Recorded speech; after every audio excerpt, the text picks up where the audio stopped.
Previously on Urge to Kill. How can I help you? I need to have an officer call me. My daughter is missing. It didn't even cross my mind that there was anything other than just something explainable.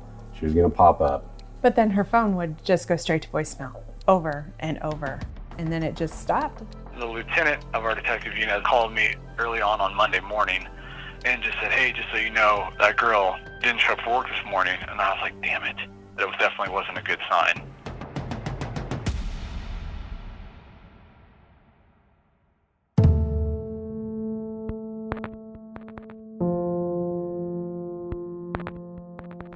This room is recorded, just so you know. So our conversation is being recorded right now. Just want to make sure that I say that. It's the early morning hours of Tuesday, July 26th. Exactly 48 hours since anyone seen Kaylee Sawyer. A rookie cop in Bend, Oregon is being interviewed by two detectives. This is a tough night. It's been a long night. It's going to get longer. And I know you don't know me very well, but this is a different interview, I think, for everybody.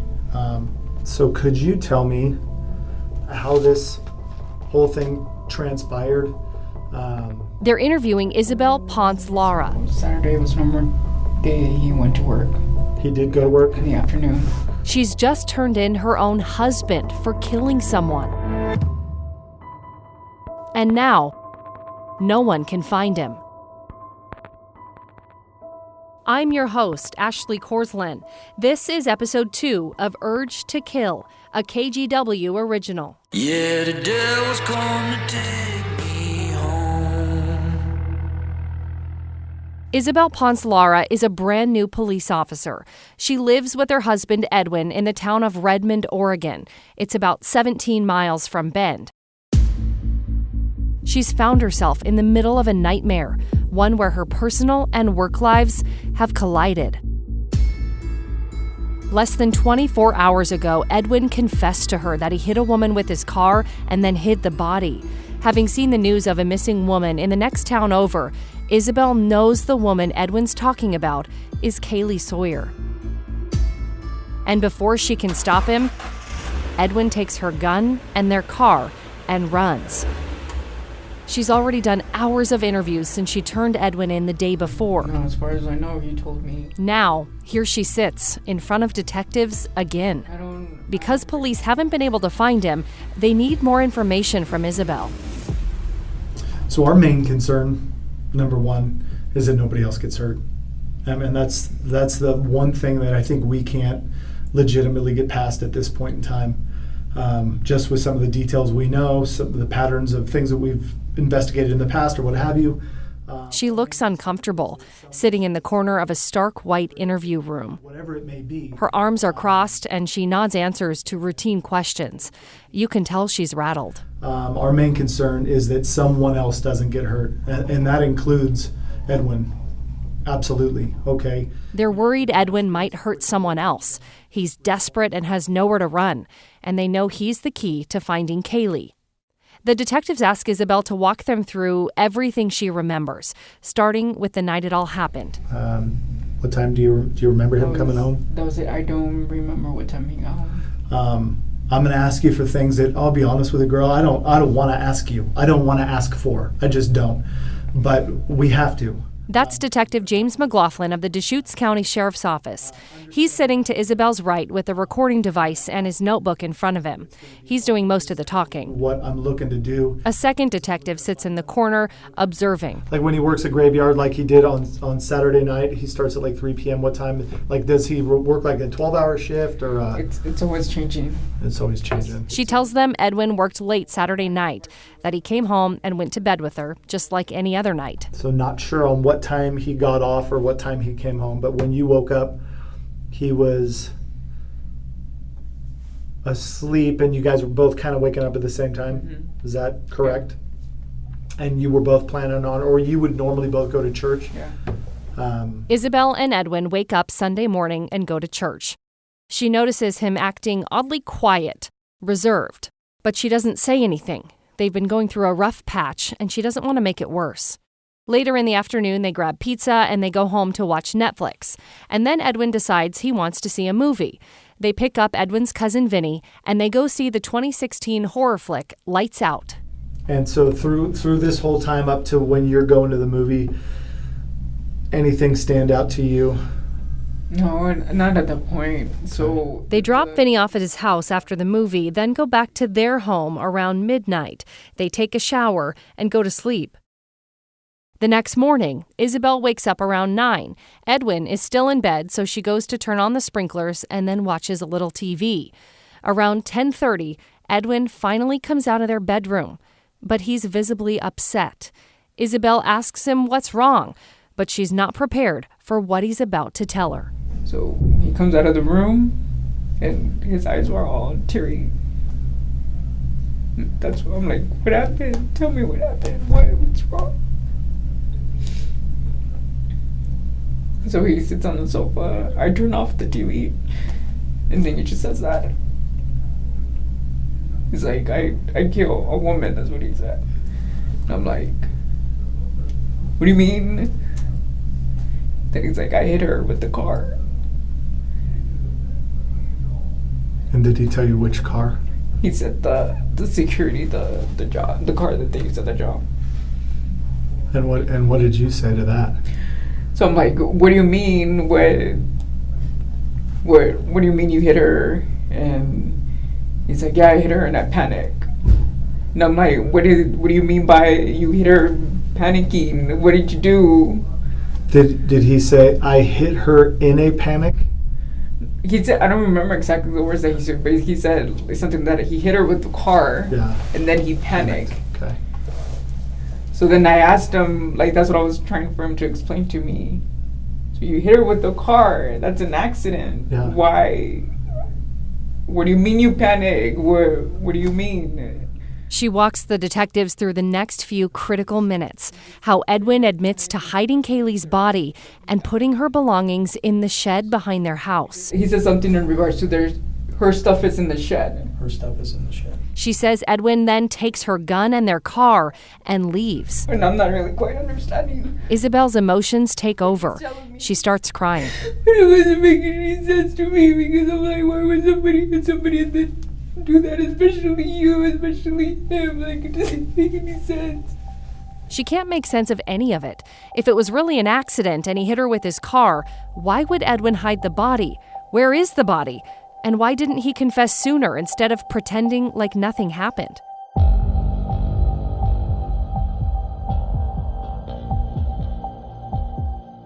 What had been reported to us by the suspect's wife was alarming. That's Lieutenant Eric Beckwith, who's a detective with the Redmond Police Department. He's one of the lead investigators assigned to the case. And we knew that we were behind the gun, so to speak, and we were already playing catch up. So that was an immediate response. Because everything is developing so quickly, the initial information that officials give out to the media and the public is what Isabel told police, that Edwin hit Kaylee with his car on accident.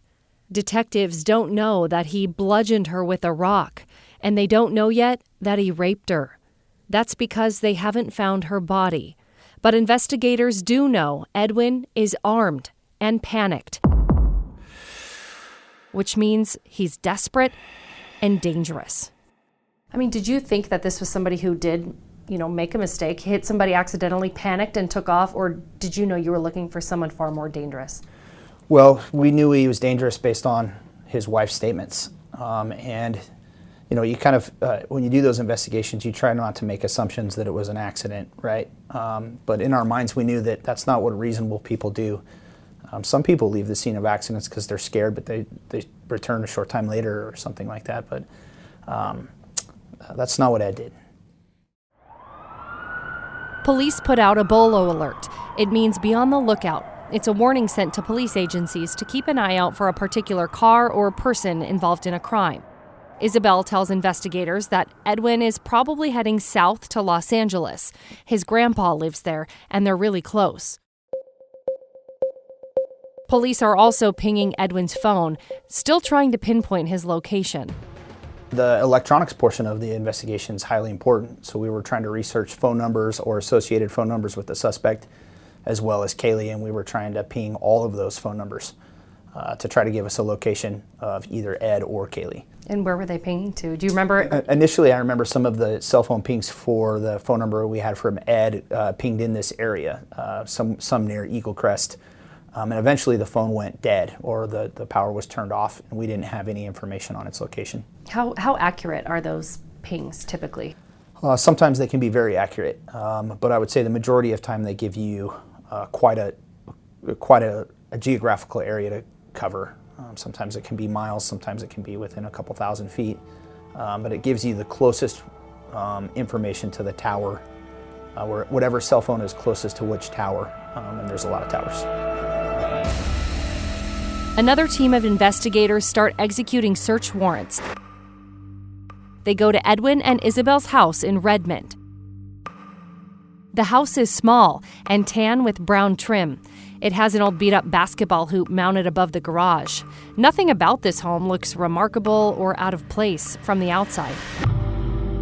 But inside, on the dining room table, what looks like a half-eaten chicken wing is left on a plate next to a can of Coke.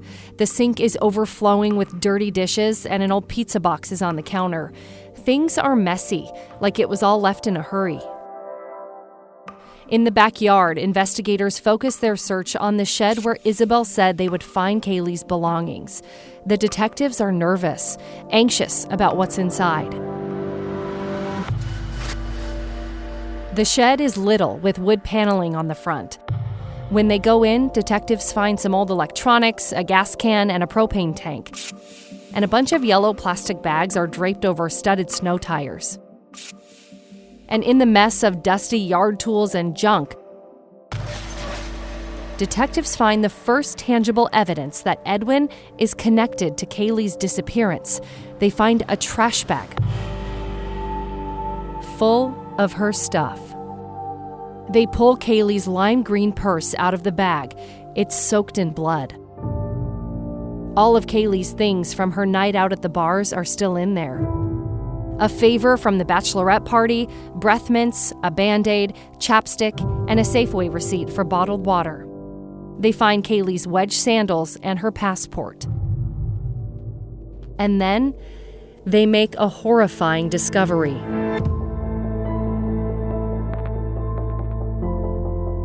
Detectives find a clump of hair inside another plastic bag. It's Kaylee's hair. It's long and blonde, but looks much darker because it's matted with blood. Here's Detective Beckwith. We found quite a bit of evidence at Ed's house. We found Kaylee's purse. We found a rock that was used to commit the crime, and we found pretty damning evidence linking Ed to Kaylee's murder.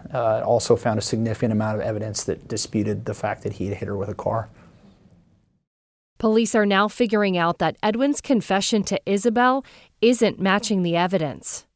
But given what they found at the Lara home, they now have enough to confirm their worst fears. Kaylee is likely dead, and they have to tell her family.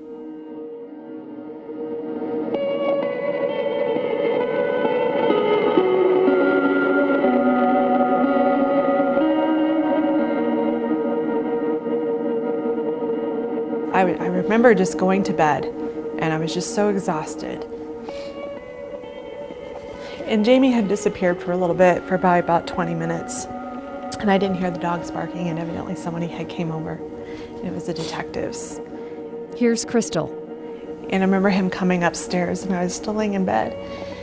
And he just stands at the end of the bed. And he said, "My worst nightmares have just come true."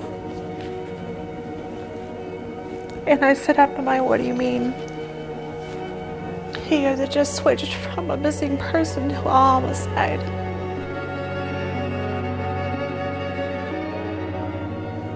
But we still had to carry on with the search party. And we couldn't tell anybody. The whole time the next morning when we woke up, we didn't sleep a wink. And I think we were up, and we couldn't tell a single soul that it was a murder and you're looking for her body and not her alive. Julie gets the same awful news. There was a knock on the door, and I opened the door, and it was 2 state troopers there, and they were dressed in a suit and tie, and I knew they were coming to tell me something bad, and they introduced themselves and said that they were here to let us know that they hadn't found Kaylee, but that based on some new evidence, they were moving it from a missing persons case to a homicide.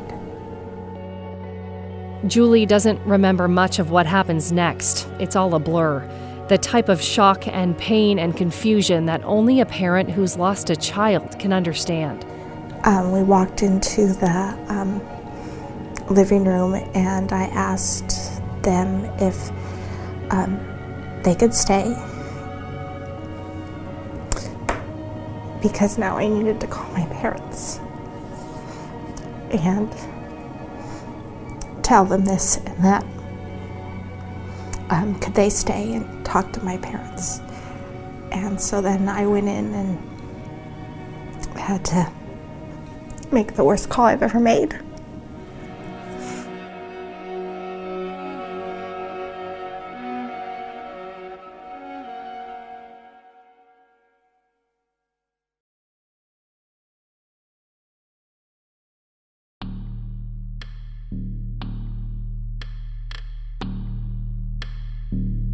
Back at Edwin Lara's house, detectives continue sorting through a mountain of evidence when they find one more thing in the shed that gives them chills.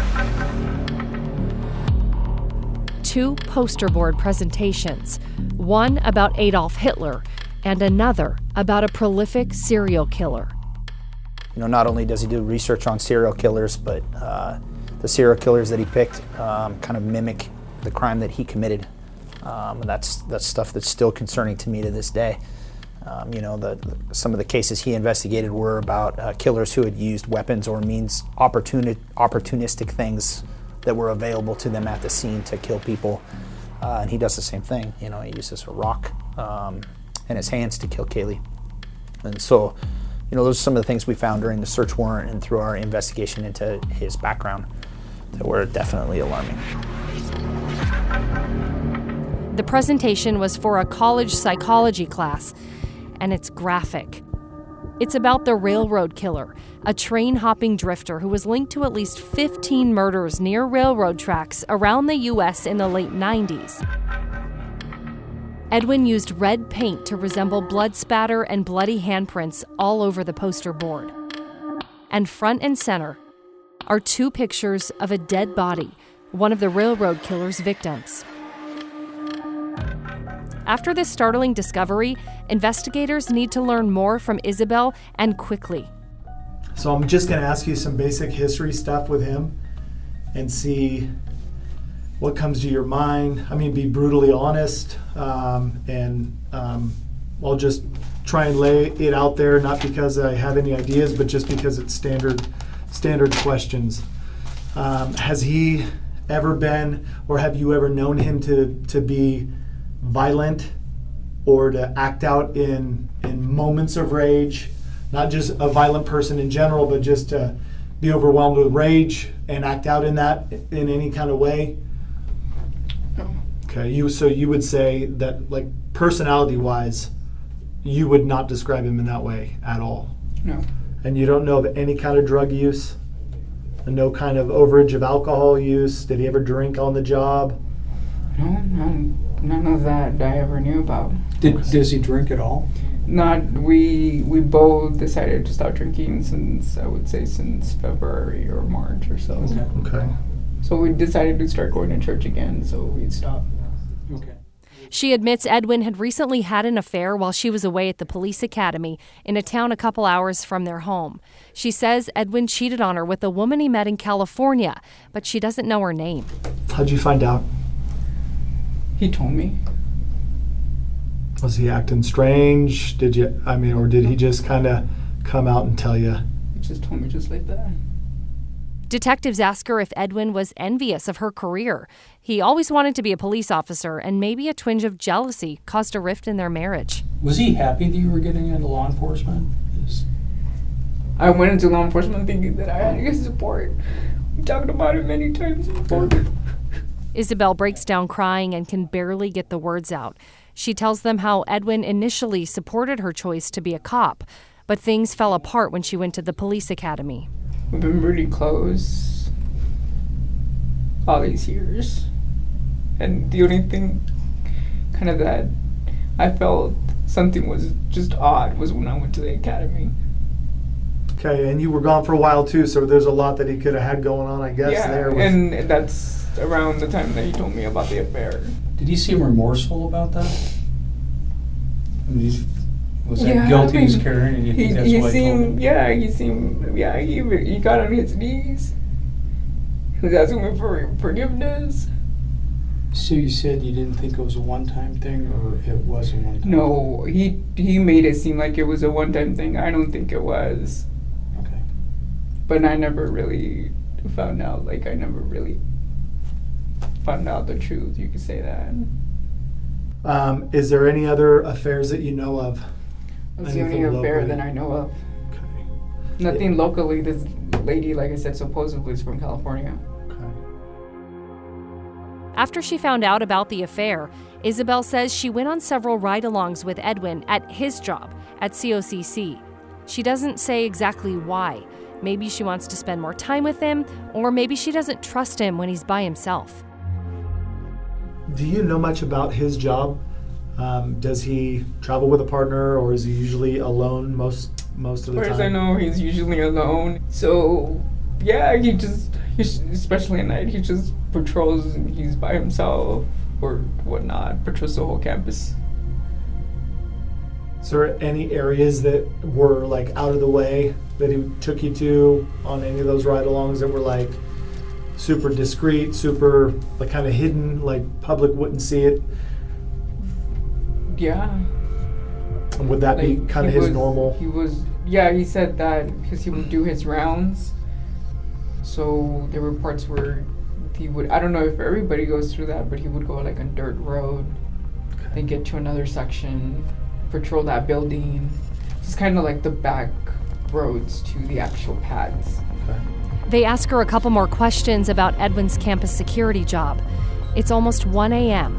They're all exhausted, emotionally and physically, but they're just getting started because they still have no idea where Edwin is.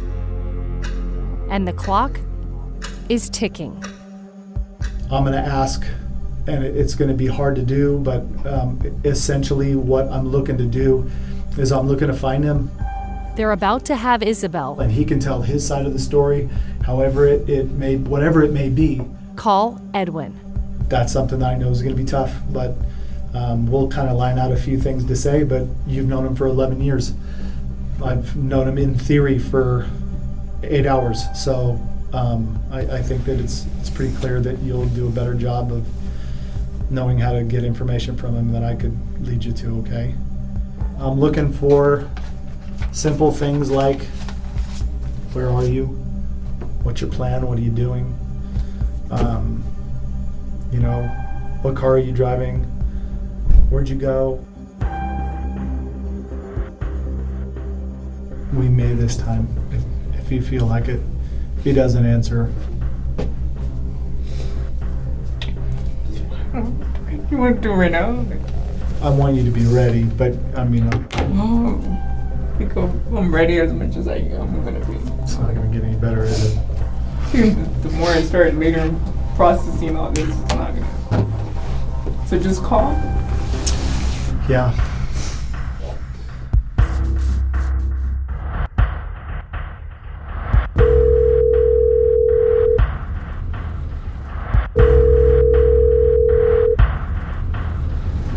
Hello, you have called Edwin Lara. He doesn't answer. I'm sorry I missed your call. Your call may be a high priority to me, so please leave a message. What they don't know is that they're too late. Another young woman already went missing.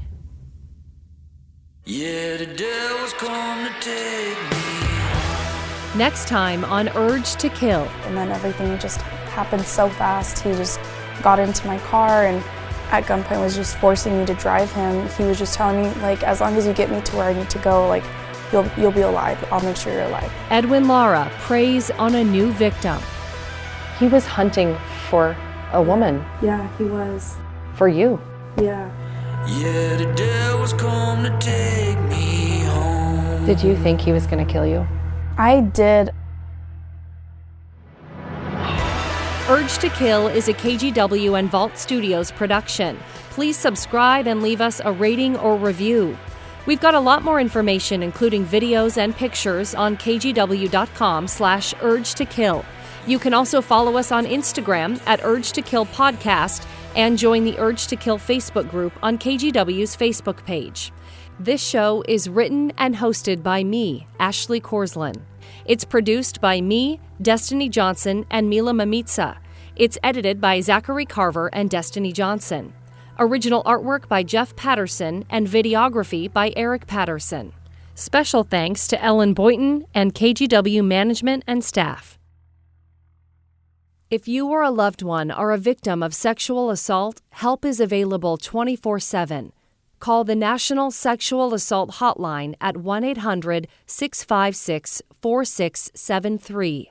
Or you can find help at www.online.rain.org. That's RAINN.